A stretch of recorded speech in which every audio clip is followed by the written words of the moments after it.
So hello students, कैसे हैं आप सभी। कुमार डिस्टेंस लर्निंग के यूट्यूब चैनल में आप सभी का स्वागत है। मैं हूं आपका कोच अनिल भारतीय। आज इस वीडियो के अंदर मैं डिस्कस करने वाला हूं मैथमेटिक्स 10th क्लास के एनआईओएस बोर्ड के सेकंड चैप्टर के बारे में। जी हाँ, इस सेकंड चैप्टर की बात करें तो एक्सपोनेंट एंड रेडिकल्स नाम है इसका, यानी कि घातांक।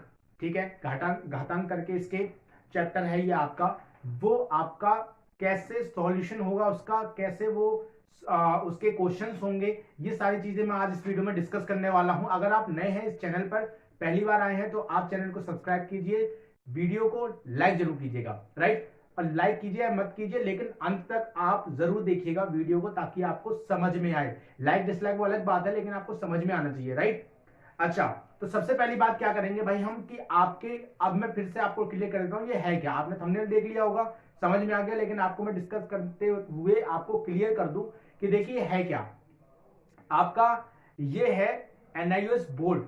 एनआईओ जो national institute of open schooling है, उसका आपका ये 10th क्लास की मैथमेटिक्स का सेकंड चैप्टर है। ठीक है, तो सेकंड चैप्टर को हम डिस्कस कर रहे हैं, exponent and radicals, English medium और हिंदी मीडियम, घातांक वाला। ठीक है, सो सबसे पहले हम क्वेश्चन को लेकर के चलेंगे। सबसे पहला क्वेश्चन है हमारा यहाँ पे, right the following in exponential form. मतलब हमारे सामने एक वैल्यू है, उस वैल्यू को हमें करना क्या है, उस वैल्यू को हमें एक्सपोनेंशियल फॉर्म में लिखना है, यानी घातांक रूप में लिखना है, घात बना करके लिखना है। ठीक है, तो अब देख लेते हैं वैल्यू कौन सी है। तो देख लीजिए भाई, वैल्यू आपकी आपकी वैल्यू है 7 7 7 7। ये हमारे पास क्या है, वैल्यू है। ठीक है, ये वैल्यू है हमारे पास, इसको हमें एक्सपोनेंशियल फॉर्म में लिखना है, घातांक रूप में लिखना है। ठीक है भाई, देखिए हिंदी मीडियम इंग्लिश मीडियम जो भी आप हो, आप यहाँ पे थोड़ा सा ध्यान से देखिएगा, समझिएगा। बहुत इजी है मैथमेटिक्स, कोई ज्यादा टफ नहीं है, बहुत इजी है, आप यहाँ समझ सकते हैं। तो एक्सपोनेंशियल फॉर्म में से करना है तो सीधी सी बात है, यहां पर वैल्यू आपके सामने दी हुई है कौन सी, -7। -7 आपके सामने वैल्यू दी हुई है। कितनी बार दी हुई है, उसके आगे जो प्रोडक्ट है वो क्या है, गुणा है। क्या है, गुणा है, मल्टीप्लाई है, उसके आगे मल्टीप्लाई लगा हुआ है ना। देखिए -7 इंटू -7 इंटू -7 इंटू -7। ठीक है, तो ये आपका क्या हुआ भाई, गुणा में घाते हमेशा जुड़ती हैं, ये तो हम कहते हैं। लेकिन अब हम इसे करेंगे कैसे, अब हम इसे करेंगे कैसे, -7। अब देखिए गुणा में घाते क्या होती है, जुड़ती हैं। तो भाई सीधी सी बात है, हमारे पास सॉल्यूशन हमने लिखा और इस वैल्यू को हमने एज इट इज लिख दिया यहाँ पर। जैसे मैं आपको हमेशा बताता हूं कि एज इट इज आपको लिख देना है। ठीक है, अब ये -7 ही रहेगा। ठीक है, अच्छा ये -7 क्या हुआ, -7 ही रहा। अब कितनी बार में है ये -7 कितनी बार मल्टीप्लाई हुआ, 4 बार। तो इसकी वैल्यू कितनी हो गई, 4। तो ये हो गया इसका आंसर। क्लियर है, ठीक है। नहीं समझ में आया दोबारा से वीडियो को रिपीट कीजिए। ठीक, अच्छा दूसरा क्वेश्चन है यहां पर, right the base and exponential of following. अब क्या निकालना है, बेस और एक्सपोनेंशियल फॉर्म निकालनी है। ठीक है, बेस निकालना है और एक्सपोनेंशियल निकालना है, ये कुछ वैल्यू देनी है इसकी। तो भाई दूसरा क्वेश्चन अगर हम उठा के देखें तो -3 की पावर 5, -3 की पावर 5 है। तो अब यहां पे बेस निकालना है और एक्सपोनेंशियल निकालना है, यानी कि आधार निकालना है और घातांक निकालना है। ठीक है, आधार निकालना है और घातांक निकालना है, घात निकालने हैं।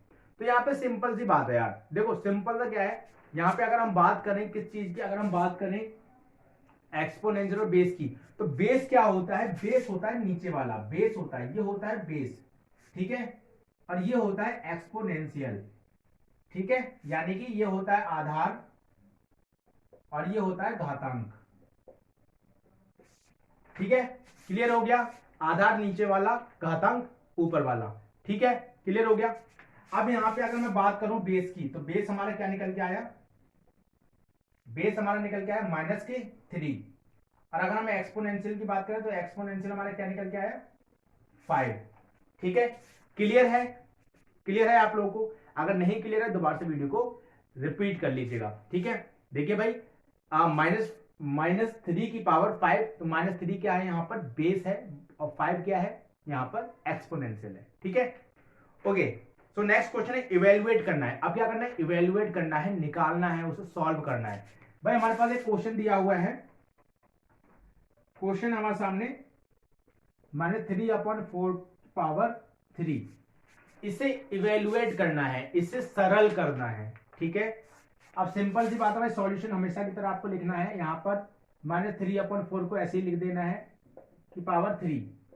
सो -3 यानी कि 3 का मतलब इसको 3 बार लिखना है, -3 इंटू -3 इंटू -3, ठीक है। 4 की पावर 3 का मतलब 4 इंटू 4 इंटू 4, ठीक है। यानी जितनी की पावर जितनी है उसको उतनी ही बार गुणा में लिख देना है। 3 3 9 9 27, 27 ये आया, ठीक है। 3 3 जा 9, 3 3 जा 9, 9 3 जा 27, 4 4 जा 16 और ये 64, 4 4 16 16 64। अब आपके सामने एक चीज आ रही होगी, देखिए माइनस यहाँ पे 3 बार है। माइनस अगर 2 बार गुणा होता है आपस में तो प्लस बन जाता है, लेकिन 3 बार होता है तो माइनस ही रहता है, राइट। तो यहाँ पर माइनस ही आपका बच गया। तो ये हो गया आपका आंसर। क्लियर है, ये आपका आंसर है, ठीक है।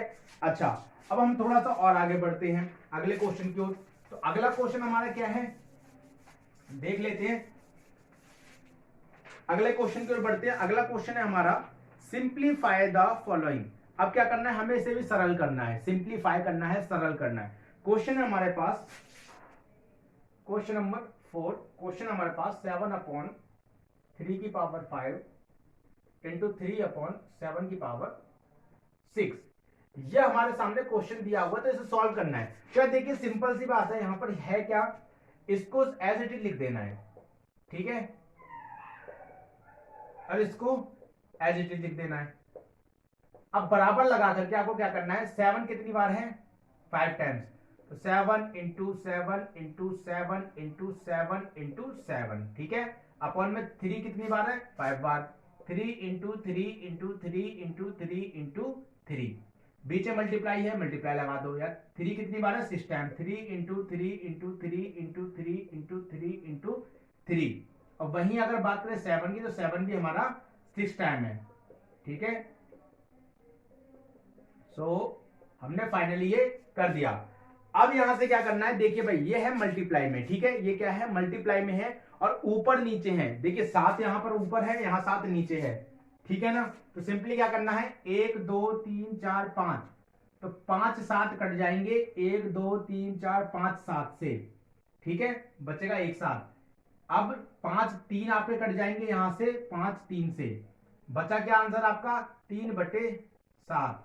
तो ये आपका फाइनली क्या हुआ, आंसर हुआ। क्लियर हुआ, यानी कि जितनी उसकी पावर दी हुई है उतनी बार उसको मल्टीप्लाई में लिखना है, और जितनी नीचे वाले की पावर है बटे में अपॉन में उसकी नीचे उतने ही बार उसकी मल्टीप्लाई करनी है। सेम एज इट इज ऐसे ही इसको भी करना है, और जो मल्टीप्लाई का जो साइन है उसको वैसे ही रहने देना, कोई छेड़छाड़ नहीं करनी, ठीक है। बाद में ऊपर नीचे देखेंगे, यहाँ पे सब मल्टीप्लाई में है तो आपस में कट सकते हैं, प्लस में होता तो नहीं कटते, राइट। कभी आप ऐसा मत कर देना, मान लीजिए यहां पर प्लस है और आपने काट दिया उठा करके, नहीं कटेगा नहीं, ठीक है। सो आगे हम बात करते हैं next question. Question number 5, find the reciprocal of each. क्या निकालना है, रेसिप्रोकल निकालना है, व्युत्क्रम निकालना है। अगर हम हिंदी में बात करें तो व्युत्क्रम निकालना है, अब इंग्लिश की बात करें तो रेसिप्रोकल निकालना है। तो रेसिप्रोकल फाइनल होता क्या है, देखिए 3 की पावर 5 और दूसरा है आपका -3 की अपॉन की पावर 4। ये आपके पास दो हैं, 3 की पावर 5 और -3 अपॉन की 5 की पावर 4। तो भाई देखो इसका रेसिप्रोकल की अगर हम बात करें तो इसके नीचे कुछ नहीं है तो हम 1 मान लें। भाई किसी वैल्यू के नीचे कुछ नहीं है तो 1 मान लेते हैं ना हम, ठीक है। तो इसके नीचे कुछ नहीं है तो हम 1 मान लें। तो अगर हम इसको पलटेंगे तो 1/3 हो जाएगा, और इसकी पावर कितना, 5। ये ऐसे ही रहेगी। अगर हम इसकी बात करें, इसको हमने पलटा, ठीक है, तो ये हो जाएगा -5। रेसिप्रोकल का बेसिकली मतलब क्या होता है कि जब कोई वैल्यू होती है उसको पलट दो, उसको उल्टा कर दो, ठीक है। उसका मतलब होता है रेसिप्रोकल यानी कि व्युत्क्रम। तो भाई इसके व्युत्क्रम करोगे 1/3/1 का, तो 1/3 हो गया। अब जो पावर ऊपर 5 में थी, जो पावर ऊपर 5 में थी उसको क्या कर देना, सिंपली कुछ नहीं करना। यहां पर एक काम करते हैं हम, यहां पर देखिए ये पावर है आपकी यहां पर 3 की पावर 5 और 1 की पावर 5, ठीक है। तो ये हो गया 3 की पावर 5। अब इसको उल्टा करेंगे तो हो जाएगा 1/3 की पावर 5। यह आपका हो गया यहां पर आंसर, ठीक है। क्लियर है। अच्छा अब इसकी बात आ जाती है, तो ये भी सेम ऐसे ही होगा यहाँ पर सॉल्यूशन अगर हम बात करें तो -3/5 को इसको सेम उल्टा कर दो, ठीक है, 5/-3 4, ठीक है, क्लियर है, ये ऐसे होगा। अच्छा, इसके बाद हम नेक्स्ट क्वेश्चन की बात करते हैं। Express each of the following as a product of power of prime. Product of power of prime का मतलब है कि हमारे पास एक वैल्यू है, उसको प्राइम के पावर की फॉर्म में लिखना है, निकालना है, ठीक है। तो हम चलिए देख लेते हैं यहां पर, ये हमारे सामने क्वेश्चन में 429, तो इसका हमें सीधा सीधा एलसीएम लेना है, कुछ नहीं करना है, एलसीएम लेना है। 3 से पहले 2 से देखें, 2 से नहीं आएगा, 1 से तो हम ले ही नहीं सकते, 3 से देखते हैं, तो 3 एकम 3, यहाँ पे 1 बचा, यहाँ पे 2, तो ये 12 बन गया, 3 चौक 12, यहाँ 9 है तो 3 तिया 9, ठीक है। अब ये 143, ये किससे कटेगा, 143 किसके टेबल में आता है, राइट, तो ये भी हमें यहाँ पे देखना पड़ेगा किसके टेबल में आता है। अगर हम बात करें यहां पर तो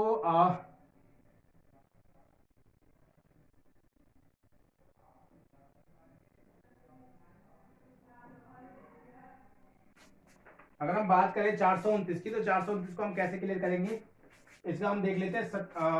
कितना हो जाएगा ये हमारा 11 एकम 11, ठीक है, और 11 तिया 33, 11 एकम 11 और 11 तिया 33, ठीक है। तो यहां पर क्या बन गया भाई आपका, ये बन गया इसका ये आंसर, 3 × 11 × 13। सो फाइनली ये आपका यहां पे आंसर हो गया, क्लियर है, ठीक है। तो नेक्स्ट देखते हैं, express each of the following in exponential form. फिर दोबारा से हमें उसको एक्सपोनेंशियल फॉर्म में लिखना है, ठीक है, यानी घातांक रूप में लिखना है। वैल्यू है हमारे पास, 7वां क्वेश्चन है, वैल्यू हमारे पास 512, तो यार सीधी सी बात है, 512 का एलसीएम लिख लो, तो 2 से हो जाएगा क्योंकि 2 लास्ट में है, तो 2 दूनी 4, यहाँ 1 बचा, 11 हुआ, 2 पंजा 10, यहाँ 1 बचा, 12 हुआ, यहाँ 2 6 12, फिर 2 से किया, 2 एकम 2, 2 दूनी 4, 2 अट्ठे 16, 2 छक 12, 2 चौक 8, ठीक है, ये 32 बार में गया, ये आपका 16 बार में गया, 8 बार में गया, यह आपका 4 बार में गया, और यह आपका 2 बार में गया। तो गिनो आप 2 कितने हैं, 1 2 3 4 5 6 7 8 9, तो इसे 2 की पावर 9 लिख दो, ठीक है, क्योंकि अगर हम इसको खोलेंगे, इसको एक्सपोनेंशियल को अगर हम खोलेंगे तो यही बनेगा, यही आंसर आएगा, ठीक है। अब इसी को हम जब एक्सपोनेंशियल में बना रहे हैं तो यार सीधी सी बात है, इनको गिनो और पावर लगा दो, कितने जितने गिन के हुए उतने पावर वहां पे लिख दो, राइट। अच्छा, इसके बाद हम नेक्स्ट क्वेश्चन की ओर बढ़े, 8वें क्वेश्चन की ओर। तो 8वां और लास्ट क्वेश्चन है हमारा ये, ठीक है। इसके बाद जो इसके आगे के जो कुछ क्वेश्चंस हैं वो हम आगे डिस्कस करेंगे अगली वीडियो में, लेकिन फिलहाल के लिए हम इतना ही देख लेते हैं यहाँ पर। तो 8वां क्वेश्चन की ओर हम बढ़ते हैं, लास्ट क्वेश्चन की ओर।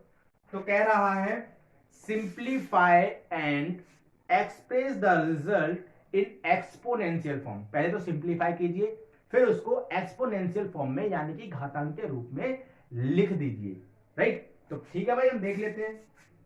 हमारे पास पहला है 7 की पावर 2 × 7 की पावर 3। तो भाई पहले क्या करना है, इसको सिंप्लीफाई करना है, ठीक है। सो अगर हम इसको सिंप्लीफाई करें तो कितना हो गया, ये 49 हो गया, और ये सब ठीक है, ऐसे लिख लीजिए, ये ऐसे लिख लीजिए, ठीक है। 7 × 7, और ये भी कितना होगा, 7 × 7 × 7, 3 बार में तो 3 बार लिख दिया, 2 बार है तो 2 बार लिख दिया, तो ये कितना हो गया, 7 की पावर 5, ठीक है, क्लियर है। सो दूसरा क्वेश्चन हम उठाते हैं यहाँ पे, -7 की पावर 9 डिवाइड बाई -7 की पावर 7। तो भाई इसे हमें करना है डिवाइड, क्या करना है, इसे करना है हमें डिवाइड। तो यार सीधी सी बात है, इसको क्या करना है, सॉल्यूशन, -7 की पावर 9 डिवाइड को हम ऐसे लिख सकते हैं, अब -7 की पावर 7। अब आप बताओ मुझे, यहां पर -7 7 है और यहाँ पे -7 9 है, तो 7 अगर हम इसको काट दें तो 2 बचेंगे खाली, यानी कि -7 की पावर सिर्फ 2 बचेगा, राइट। अब कैसे हुआ फिर देख लीजिए, -7 की पावर, यहाँ पे -7 बात करें तो 9 बार में आए हैं, यहाँ -7 की बात करें तो 7 हैं, तो 7 और यहाँ से 2, अगर 7 के साथ यहाँ से काट दो तो 2 ही तो बचे, राइट। तो यहाँ पर कितना बचा, -7 की पावर 2, 2 बचे, ठीक है। अच्छा एक और हम लास्ट देख लेते हैं, लास्ट हमारे पास इसी का थर्ड में 3/4 की पावर 3 इन सब की पावर 2। तो सॉल्यूशन भैया इसका क्या होगा, देख लीजिए, सिंपली पहले इसे लिख लीजिए, 3/4 की पावर 3 अपॉन सॉरी पावर 2, ठीक है। सो अब देखिए इसको ऐसे रहने दीजिए, ठीक है, इसको ऐसे रहने दीजिए, इसको 4, इसको मल्टीप्लाई कर दीजिए, 3 दूनी 6, यह आंसर हो गया आपका, ठीक है, 3 दूनी 6, ये क्या हो गया आपका आंसर हो गया, सिंपल सा आंसर हो गया। अच्छा इसको क्या करना था, हमें सिंप्लीफाई भी करना है, नहीं सिर्फ एक्सपोनेंशियल फॉर्म में लिखना था, सिंप्लीफाई नहीं करना, सिंप्लीफाई करना आसान करके उसे लिख देना, ठीक है। अगर हम इसे सिंप्लीफाई करेंगे तो आप आसानी से इसे कर भी सकते हैं, 3 बार मल्टीप्लाई करनी है, 6 बार मल्टीप्लाई करनी है 3 की, और 4 की मल्टीप्लाई करनी है 6 बार, अपॉन में वो दूसरे के लिखे होंगे तो आंसर आ जाएगा।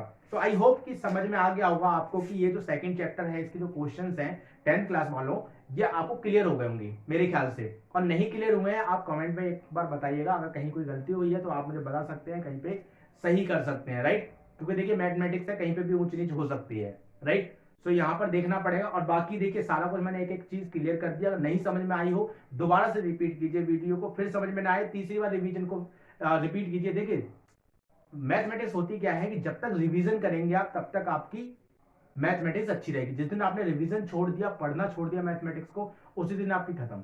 यानी कि अगर सोच लीजिए कि आपने 3 महीने दबा के ट्यूशन पढ़ी है, उसके बाद आपको वो क्लियर हो गया, या मैं आपको पढ़ा रहा हूं आपको दबा, आपको क्लियर हो गया, एक एक चीज क्लियर हो गई, 3 महीने बाद आप एग्जाम के टाइम पे या कभी भी आप एग्जाम के टाइम पे या 3 महीने बाद भी उठाएंगे तो आप एक एक चीज भूल चुके होंगे, क्यों, क्योंकि मैथमेटिक्स प्रैक्टिस मांगती है, राइट, साइंस भी प्रैक्टिस मांगती है, तो ये प्रैक्टिकल सब्जेक्ट होते हैं, राइट। तो आई होप कि आपको इस वीडियो में वो सारी चीजें समझ में आ गई होंगी जो मैंने डिस्कस की हैं। आगे आप लाइक कीजिए, वीडियो को शेयर कीजिए दोस्तों के साथ, अपने एनालिसिस बैच के साथ शेयर कीजिए, जिससे